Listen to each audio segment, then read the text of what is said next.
Today, we'll be doing staffing part 2.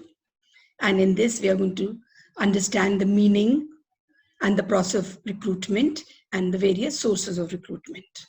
Now, let us understand what recruitment is. We have already done in the staffing function that one of the steps is recruitment. Now, recruitment is searching for the prospective candidate. So in recruitment, you want so many people to come and apply for the job and take up the job and stay in the job. Otherwise, the entire process of recruitment is of no use. And the process of recruitment comes before the process of selection. Now, what is the process of recruitment? The process of recruitment has been specially mentioned in the syllabus separately. So you must do it. It's just given in points in NCERT. So the first step in the process of recruitment is identification of the source of labor. Where are you going to get the labor from? Then assessment of the validity, whether they're suitable for your particular job or not. Then choosing the most suitable, because labor could be skilled, unskilled, semi-skilled. So out of that, you have to see who suits the job best and choose one of them, and then invite them to fill up the vacancies. They need to be informed that they have been selected and therefore they should now take up the job. Now, there are basically two sources of recruitment: internal sources and external sources. Let's start with internal sources. Internal sources are transfer or promotion. Now, what is transfer? When a person is shifted from one department to another, or from one section to another, or from one shift to another, without much change in the salary he is getting or the duties or the responsibility, then this is called transfer. And it is called horizontal shifting. Just like horizon, it's a straight line like this. So horizontal shifting is also called transfer. Now, what are the advantages? First of all, if there's any shortage of manpower in one department, through transfer, you can shift them from another department. Then in case there's any surplus in one department, those employees don't need to be terminated. So they can be sent to that department where there's a shortage. And in case there's some problem the subordinate has with the superior, some grievances some people may have in a particular department, then they can be shifted to another department. And it can also be used as training. So when you are shifted from one job to another, you actually learn all those jobs and it becomes a mode of training. Now come to the second internal source, that is promotion. So promotion is called the vertical shifting of employees. That means they go higher up in the ladder of promotion. And with this, the responsibility increases, the position increases, the status increases, and the pay also increases. So everybody likes to be promoted. So what are the advantages? First of all, it motivates the employees. Naturally, when you're promoted, you feel happy about it, so it motivates you. Then the loyalty is enhanced. Now, you've been working in an organization for such a long time now. So you have been promoted.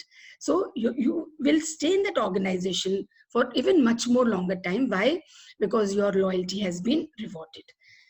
And one promotion leads to a chain of promotions. For example, there's a teacher in class 12th who has resigned. Now, the teacher was in 10th, has been made the teacher for 12th. Let's say English. So 10th class teacher has been promoted as 12th. Now there's a vacancy in 10th. So maybe 6th class teacher has been promoted in class the 10th. Like that. So down the line, everybody gets promoted and the lowest level falls vacant. So one promotion leads to a chain of promotions. Now, what are the merits of internal sources? First of all, everybody wants to improve their performance, because promotion, especially promotion, that helps them to do better in their job. So they're motivated if they're promoted. Then it's a very simple process, because the people are already working in the organization, and therefore you will be able to evaluate them better because you already know them. Then it's a tool for training, like transfer. So when you transfer a person from one job to another, it acts as a tool for training. Then helps in avoiding termination. In case there's surplus in any particular department, then those people can be transferred to another department and they don't need to be terminated. And then it is much cheaper than the external source. Now, whatever has merits has got limitations also. No fresh talent, no new person comes into the organization, no new ideas. That is called new blood. Then people become lethargic, because after some time they know they are going to be promoted. Now they've been on that particular post for a long time. Now their promotion is due. So as a result, they become lethargic. Then new enterprises can't use it, because internal is for those organizations which are already existing. So what about the new ones? They cannot be used. Plus, ultimately the last post, if you keep on promoting everybody down the line, a chain of promotions keep on going on, then somebody or the other will have to be recruited from external source also. Then spirit of competition is hampered, because now you're competing only with the people who are there in the organization. It's not open for everybody. So the spirit of competition is hampered, and it reduces productivity. If a person is frequently transferred, then his productivity actually goes down instead of increasing. So these were the limitations of internal sources. Now let us do external sources. There are 10 external sources. So I have made 2 diagrams on this. Let's study them one by one. First is direct recruitment. Direct recruitment is a source of external recruitment, and it is for the workers, semi-skilled and skilled workers. And this is also called recruitment at factory gate. Now what happens is, whenever there's a vacancy, let us say whitewashing has to take place. So the management, what they do is, on the notice board, they put up a notice informing the workers that there's a vacancy. So those workers who are there, they read the notice board, they go and tell their people, the people known to them, because these people are already working in the organization. So they tell the people known to them that there's a vacancy, and on that particular day you go there and at the factory gate, assemble at the factory gate, and whatever number is required, they will admit those. So suppose 50 workers are required and 200 workers are standing outside. The first 50 are taken in, others are all refused. This is called direct recruitment. Recruitment takes place directly at the factory gate, and these people are paid on daily wages. Suppose that work is to carry on for a few days. Then in that case, next day, those people who come and stand in the line first, they are recruited. So maybe a new labor might also get a job the next day. So this is generally for the casual vacancies of unskilled and semi-skilled workers. And these workers are called badli workers, because they keep on changing and they're paid on daily basis. And this is a very simple method of recruitment. And this is usually used when there's a rush of work and permanent worker is absent. So when there's a rush of work, please remember these points. This is very important. Rush of work, or when any permanent worker is absent. Suppose a permanent worker is absent for 3 months. Then they will recruit like this. Then the second source of external recruitment is called casual callers. Casual callers are also called unsolicited applicants. Now, if you do your MBA, as in when you do your MBA, not only will you go and apply in various colleges, you will have campus placement also, but you can also go and give your biodata to various companies. So what they do is they collect all these biodatas which people have dropped in, and they make a database of that. So suppose there's somebody who's met with an accident and there's a vacancy that has come up immediately. So they go through the database and see, this person is qualified and we are looking for a financial manager. So this person fits the bill, and they'll immediately call that person. If that person is available, he joins. If he's not available, they'll call up the next person. So maybe for 3 months or 2 months, you get to work in that organization. So you get experience. Plus, if suppose they want to continue with you, then they already know how you're working, so they may even do that. So casual callers are called unsolicited. Unsolicited means they which are not solicited, which are not called, which are not invited. And every company keeps a database of these unsolicited applicants. And whenever any vacancy arises out of a sudden, then they are screened. So these are very simple methods of screening and calling the candidates, and it's quite cost effective. So many companies do that. Then comes advertisement. You must be coming across advertisement in the newspapers or magazines. Generally, there's employment news, a special type of newspaper called employment news, where all the vacancies are put up, especially by the government. And these are generally for senior positions. And in the newspaper, all details regarding the job, everything is mentioned. And this is a very good source of recruitment, but the only limitation it has is that many people apply. Even if they don't fit the bill, still they apply. Because at the most, they will be rejected. So you may have a flood of response, and out of that, you will have to choose. So advertisement is yet another source of external recruitment. Then comes employment exchange. Now, this is the only source run by the Government of India. So Government of India also keeps a database of all those people who are not employed, and they try to fit them with various jobs. So this is generally for unskilled and skilled labor. So what you have to do is you have to go and give your application to the stock exchange, give all the details about yourself and the job you're looking for. As in when the employment exchange comes to know about a job suitable for you, they'll inform you. So you have to go and apply for the job. That is how it is done. But generally, the documents, and often they are not updated. The employment exchange does not have the updated information about the candidates. So though it is compulsory in many places like government organizations, they have to get their vacancy filled through this, through the employment exchange, but their database is quite outdated. Then come placement agencies and management consultant. Now let us say in your city where you are staying, there is a new school coming up. Now that school management wants a principal with at least 20 years of experience, and they want a principal from that same city only, so that the principal knows the people around and they know what is in demand. Now they want a principal who's already there in some other school. So what they do is they go to these placement agencies, and these placement agencies have a database of all these high level jobs and people who are doing the work, and then they will approach the candidate and lure them towards that job. Maybe there's a vice principal in a prestigious school. She can be lured with higher pay and some good prospects so that she becomes a principal of that school. This is called placement agencies and management consultants. They work for both. They work for the firm as well as for the client. So if you want to change your job and you're already working as, let's say, general manager of a particular company, so you can also go to the management consultants, and they will place your information, whatever qualification, experience, the pay you are asking, the type of job you're wanting to do. They will send that information to those companies which are looking for similar people and try to place you.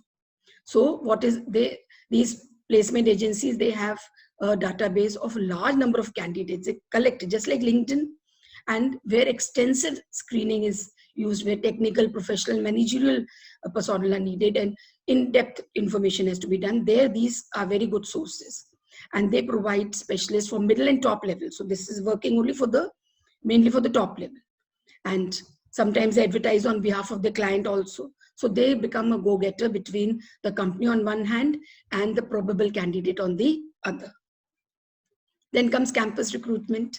So from students who are doing MBA final year, or maybe from engineering colleges, etc., companies go and pick up students from there. So for technical, professional, and managerial jobs, that means for high level jobs. So normally the business organizations, they keep a very close liaison with these educational institutions, and as and when the demand arises, they go and pick up students from there. So what happens is they get students who are very raw. The candidates are raw. They don't have any experience. So they can be molded according to the requirement of the company, and they come in much cheaper. Once you start getting experience, then you can ask for more pay. But without experience, people are willing to work for less. So this is also a very good source of recruitment. Then comes recommendation of employees. Sometimes when there's a rush of work or some new employees are needed, then existing employees are asked to recommend the names of new teachers. Suppose there's a teacher who has gone on leave, suddenly gone on leave in a school. So the other teachers have said, if you know about that, anybody who can teach that particular subject, please tell that person to join, because exams are coming up and we want the teacher to join as soon as possible. Now the teacher will get somebody only when they are very happy with this organization and they know that the new teacher that they are going to recommend is also good. So it serves both ways.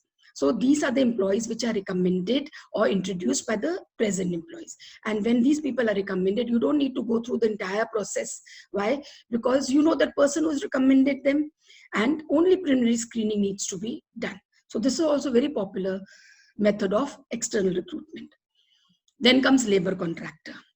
Now, when you need large number of workers at a very short period, short notice, then in that case, you can have a labor contractor. Now, labor contractor may be an employee of the organization, but he knows these labor. Maybe he's dealing with them. So he's a contractor. And if you need to do whitewashing done, so either you can use the direct recruitment method, or you can tell this labor contractor that I want 50 laborers.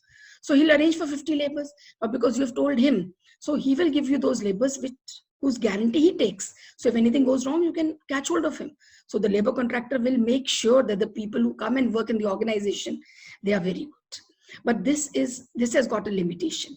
The limitation is that if there's any problem with the labor contractor, or if at any time he wants to leave the organization, then the workers will also leave with him. But he is very suitable when you need unskilled workers at a very short notice. So short notice, remember, short notice word is very important. Then comes advertising on television. It's not very popular, but it's picking up very fast. Normally these advertisements come on Doordarshan, therefore we don't know much about it. And Here, all details about the jobs are given. They'll tell you these are the jobs that are available. So suppose you want to apply for a government job. So they advertise about the government job that so many jobs are available in this state. You can apply, but for details, you need to buy the employment news dated so-and-so. So further details and how to fill the form, where to send your form, all that you will get from that is available in the employment news. So people, they especially watch the television for these. And then web publishing, this is the latest. That is on the internet. All information about jobs are on internet. And the various sites like, for example, naukri.com, timestree.com, jobs.com.